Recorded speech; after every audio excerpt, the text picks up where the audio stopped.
Alhamdulillahilladzi bayyana lana tariqal mu'minin wa sahhala lana sulukaha linakuna minal muflihin. Asyhadu an la ilaha illallah wahdahu la syarika lahu rabbul alamin wa asyhadu anna sayyidana Muhammadan abduhu wa rasuluhul amin. Allahumma salli wa sallim wa barik ala sayyidina Muhammadin sayyidil mursalin wa ala alihi wa ashabihi ajmain. Amma ba'd. Faya ayyuhal hadirun, usi nafsi wa iyyakum bitaqwallah wa ta'atih bimtisali awamirihi wa ijtinabi nawahi la'allakum tuflihun. A'udzu billahi minasy syaithanir rajim. Bismillahirrahmanirrahim. Wa man yuti'illah wa rasulahu wa yakhshallaha wa yattaqahu wa ulaika humul faizun. Hadirin ahli Jumat rahimakumullah. Pertama, marilah kita panjatkan puja puji syukur kehadirat Allah yang Maha Ghafur, yang telah dan senantiasa selalu memberikan curah rahmat dan ibadah kepada kita, terutama nikmat iman dan Islam, nikmat sehat wal afiat disertai dengan panjang umur. Dengan nikmat-nikmat tersebut kita masih diberi kesempatan, kesehatan, kekuatan untuk dapat melaksanakan sebagian apa yang Allah perintahkan kepada kita sebagai hamba-Nya yang beriman, yaitu melaksanakan sholat Jumat berjamaah di masjid yang kita banggakan ini. Sholawat istri salam semoga senantiasa tercurah limpahkan bagi dalam yakni Nabi besar Muhammad sallallahu alaihi wasallam, kepada keluarga, para sahabat, tapi ternyata kepada seluruh umat termasuk kita semua. Mudah-mudahan senantiasa mendapatkan rahmat dan salam. Hadirin ahli Jumat rahimakumullah, hari ini kita sudah di hari-hari penghujung bulan Dzulqa'dah. Kita doakan saudara-saudara kita yang sekarang sudah berada di tanah suci untuk melaksanakan ibadah haji dan umrah serta ziarah Muhammad Rasulullah. Mudah-mudahan mereka semua diberi kesehatan, diberi ketenangan, kesabaran, dan dapat melaksanakan segala amal ibadah, baik yang sunnah atau yang fardu, terutama manasikul haji dengan sempurna, dan kembali ke tanah air dengan mendapatkan predikat haji mabrur dan mabrur. Dan juga kita yang belum sempat dan mendapatkan kesempatan, mudah-mudahan Allah memudahkan perjalanan kita untuk dapat ziarah ke tanah suci Mekah dan ziarah kepada Rasulullah. Hadirin ahli Jumat rahimakumullah, di tengah kehidupan yang senantiasa bergulir, hari demi hari, Jumat demi Jumat terus berlalu. Seiring itu juga khutbah demi khutbah kita dengarkan dan terus berlalu menyirami sejenak hati yang penuh ketundukan dan mengharapkan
wa ana minal muslimin.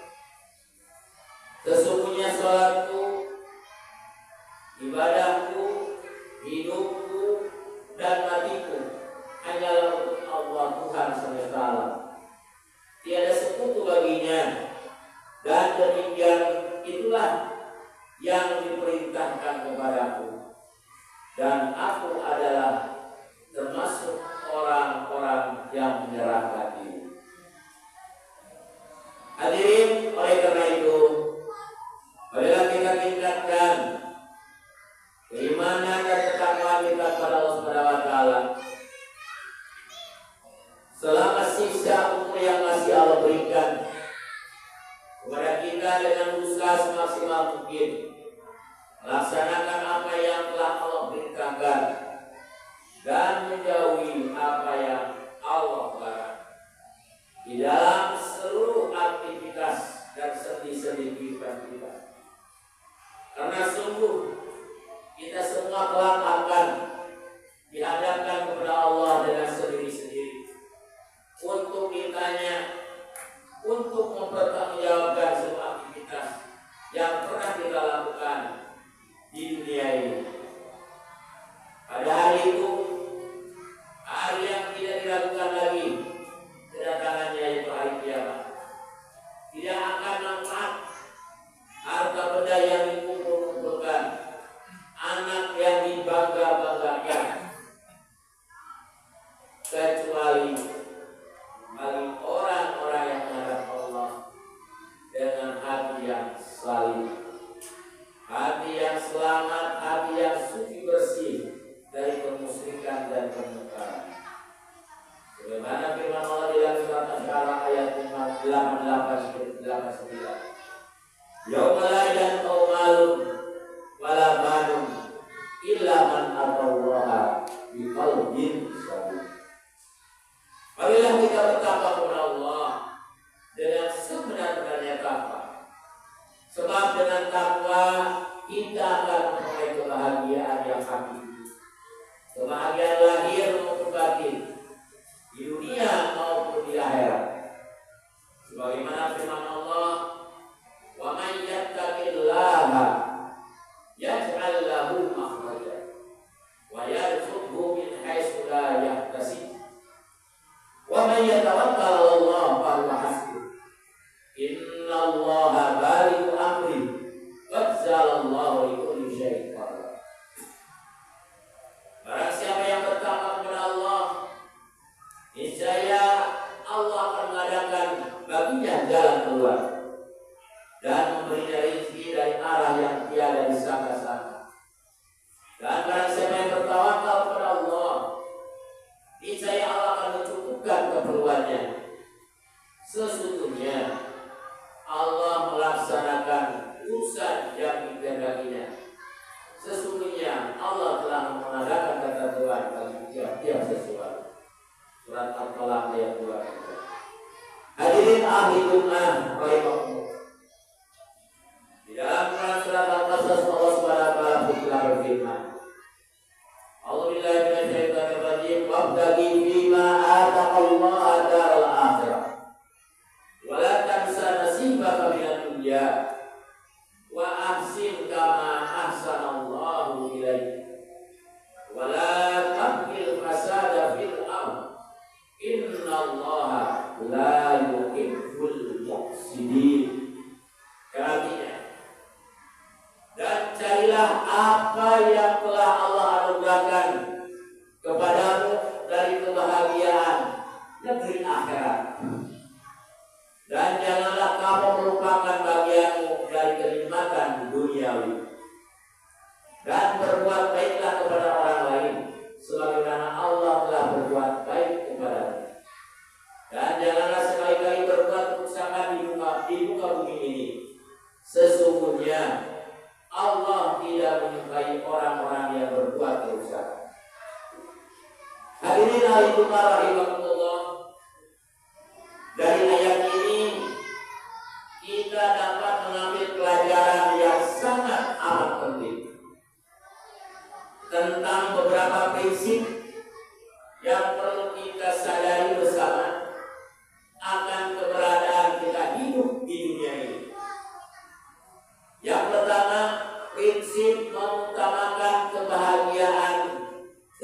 kehidupan di akhirat. Prinsip ini menghendaki agar dalam melaksanakan kehidupan di dunia, kita sebagai orang yang beriman senantiasa mengutamakan pertimbangan nilai-nilai akhirat.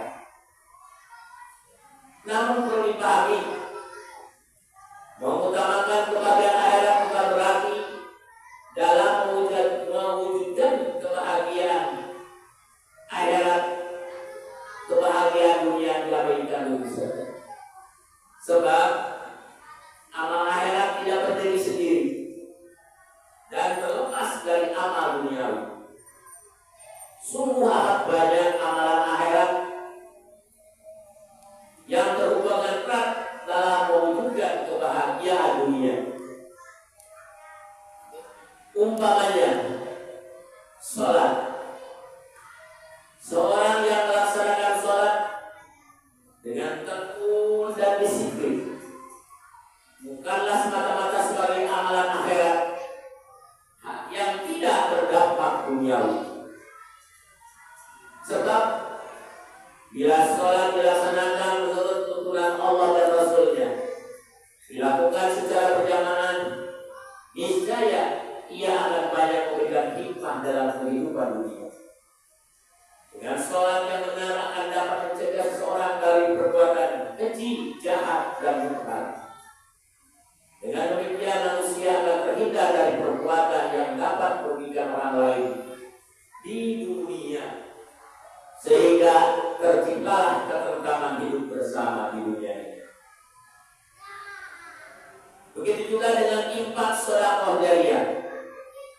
Seseorang yang beramal dengan niatan mulia untuk mendapatkan pahala dan ridha Allah di akhirat, maka dengan hartanya tersebut dapat memberikan manfaat bagi kehidupan orang lain yang dibutuhkan di dunia. Kedua, prinsip ahsin, yaitu senantiasa mengendaki kebaikan. Bila seseorang menanamkan prinsip ini dalam hatinya, niscaya dia akan menunjukkan dirinya sebagai orang yang pada dasarnya selalu mengendaki kebaikan. Ia akan senantiasa berprasangka baik kepada orang lain, selalu berusaha berbuat baik dan berkata baik dalam pergaulan hidup sehari-hari. Maka akan selalu tampillah kebaikan demi kebaikan, mempersembahkan sebuah karya terbaiknya untuk kemanfaatan masyarakat. Sehingga sebagaimana Rasulullah SAW bersabda, khairun nas anfa'un nas, sebaik-baiknya manusia adalah yang bermanfaat untuk manusia. Ia akan mempersembahkan karya terbaiknya untuk kemanfaatan masyarakat, peduli akan kemaslahatan umum, dan meninggalkan sebuah kebaikan yang akan selalu dikenal oleh banyak orang walaupun ia sudah pergi mendahului. Yang ketiga, prinsip wala tabqil fasada fil ardh, yaitu prinsip hidup untuk tidak berbuat kerusakan di muka bumi. Bila prinsip ini dipegang teguh oleh kita, maka akan melengkapi prinsip yang kedua, yakni melengkapi upaya yang berbuat baik dengan upaya menghindari perbuatan yang rusak. Pada dasarnya, andaikan kita belum bisa berbuat baik, maka hentikanlah kita berbuat kerusakan supaya tidak merugikan orang lain. Karena kerusakan moral, kerusakan infrastruktur, kerusakan dalam tatanan kehidupan masyarakat sering kali terjadi karena sudah hilangnya kesadaran dalam diri masing-masing. Sudah hilangnya kesadaran akan tujuan hidup kita yang hakiki, sehingga seorang lupa bahwa sesungguhnya apa yang kita lakukan di dunia ini tidak akan lewat begitu saja, tidak akan dibiarkan begitu saja, bahwa pertanggungjawaban. Sungguh ini adalah suatu pertanggungjawaban yang berat nanti di sisi Allah. Wa may ya'mal mithqala dzarratin khairan yarah wa may ya'mal mithqala dzarratin khairan yarah. Barang siapa yang membuat kebaikan walaupun hanya sebiji zarah, nanti kelak dia akan melihat hasil perbuatan tersebut. Dan sebaliknya, barang siapa yang berbuat keburukan walaupun hanya sebesar biji zarah, dia juga nanti akan mendapatkan balasan dari keburukan itu. Mudah-mudahan prinsip yang ketiga ini bisa kita serapkan dalam kehidupan kita sehari-hari. Yang pertama, hidup adalah untuk akhirat. Itu nilai yang paling penting. Tapi tidak mengabaikan kebahagiaan kita di dunia. Yang kedua, prinsip hidup kita berbuat sesuatu yang paling baik dan bermanfaat untuk orang lain. Dan yang ketiga, hindari kita berbuat kerusakan yang memberikan umat